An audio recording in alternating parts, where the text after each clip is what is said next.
Forensic movie review.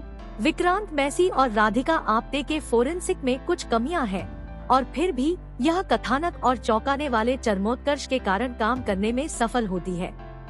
Forensic एक नींद वाले हिल स्टेशन में रहस्यमय सीरियल किलिंग की कहानी है। मेघा शर्मा, राधिका आप्टे मसूरी में सब इंस्पेक्टर है। वह अपनी मां और अनन्या हरबंदना कौर के साथ रहती है। अनन्या मेघा की मृत बहन दिव्या जेबा शेरिफ की बेटी है।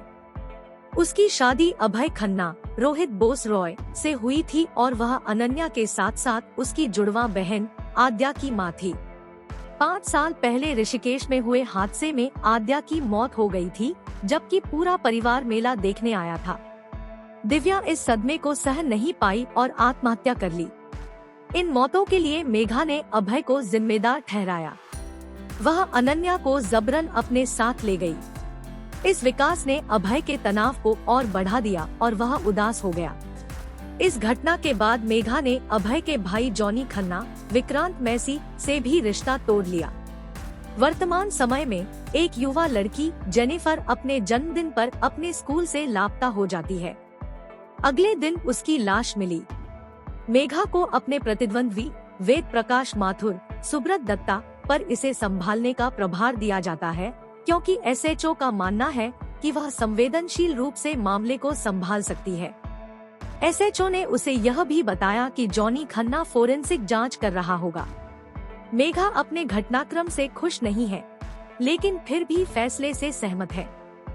जॉनी अपराध स्थल, जेनिफर के कपड़े इत्यादि से महत्वपूर्ण जानकारी एकत्र करने में पूरी तरह से बाहर निकलता है। जबकि जांच चल रही है, एक और लड़की अदिति श्रद्धा भट्ट गायब हो जाती है, वह भी उसके जन्मदिन पर, और फिर भी वह मृत पाई जाती है। पाए गए पैरों के निशान और अन्य आंकड़ों के आधार पर जॉनी ने निष्कर्ष निकाला कि हत्यारा 10 या 12 साल का बच्चा है। उसका स्केच एक चश्मदीद की बदौलत बनाया गया है और यह मसूरी में हर जगह फैला हुआ है। शहर लॉकडाउन जैसी स्थिति में चला जाता है, स्कूल बंद हो जाते हैं और माता पिता अपने बच्चों को बाहर जाने से रोकते हैं, इस डर से कि संदिग्ध हत्यारा बच्चा उनके वार्ड पर हमला करेगा। एक दिन अनन्या लापता हो जाती है और मेघा उसे संदिग्ध हत्यारे बच्चे रोहन निखिल चावला के साथ पाती है। रोहन को गिरफ्तार कर लिया जाता है और पूरा मसूरी राहत की सांस लेता है। हालांकि जॉनी को संदेह है कि रोहन हत्यारा है या नहीं। इसी बीच एक और लड़की अपने जन्मदिन पर लापता हो जाती है। इस बार सीसीटीवी फुटेज लीक हुई है, जिससे पता चलता है कि लापता बच्ची को बाहर निकालने वाली बच्ची कोई और नहीं बल्कि अनन्या है। आगे क्या होता है, बाकी फिल्म का निर्माण करता है। फोरेंसिक इसी नाम की 2020 की मलयालम फिल्म का रूपांतरण है।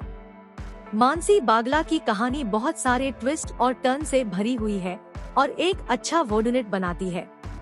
विशाल कपूर और अजीत जगताप की पटकथा प्रभावशाली है। पात्र पेचीदा है और चलन काफी लुभावना है। हालांकि कुछ घटनाक्रम मूर्खतापूर्ण है और बेहतर तरीके से लिखे जा सकते थे। अधीर भट्ट के संवाद तीखे हैं। हालांकि जॉनी जॉनी हाँ पापा बिट अधिकांश दृश्यों में उपयुक्त नहीं लगता। विशाल फुरिया का निर्देशन साफ सुथरा है। वह फिल्म को जटिल नहीं बनाते हैं और कथा को बेहद सरल और फिर भी आकर्षक रखते हैं। फिल्म की सबसे बड़ी ताकत यह है कि यह मूल संस्करण का दृश्य दर दृश्य रीमेक नहीं है। निर्माताओं ने केवल विचार के कीटाणु और कुछ पहलुओं को लिया है और फिर कई बदलाव किए हैं। वास्तव में हत्यारे की पहचान चौंकाने वाली है और यहाँ तक कि जिन लोगों ने मलयालम फिल्म देखी है वे भी चकित रह जाएंगे। दूसरी ओर कुछ दृश्य अविश्वसनीय है और यहाँ तक कि हैरान करने वाले भी हैं। दर्शक यह नहीं समझ पाएंगे कि रोहन के साथ मिलने पर अनन्या की ठीक से जांच क्यों नहीं की गई। दूसरे, जिस तरह से अभय इन सभी वर्षों से बिना किसी संदेह के आन्या से मिल रहा था और यहाँ तक कि उसे संदिग्ध के रूप में पहचाने जाने के बाद भी ले जाता है, जिसे पचाना मुश्किल है। अंत में जबकि रहस्य नीले रंग से एक बोर्ड के रूप में आता है, इसके चारों ओर घूमने वाली कुछ घटनाओं को अनजाने में अजीब के रूप में देखा जाएगा। लेकिन चूंकि यह बेहद अप्रत्याशित है, दर्शकों को ज्यादा फर्क नहीं पड़ेगा। विक्रांत मैसी आत्मविश्वास से भरा प्रदर्शन देते हैं। वह काफी आकर्षक है और भाग के अनुरूप है।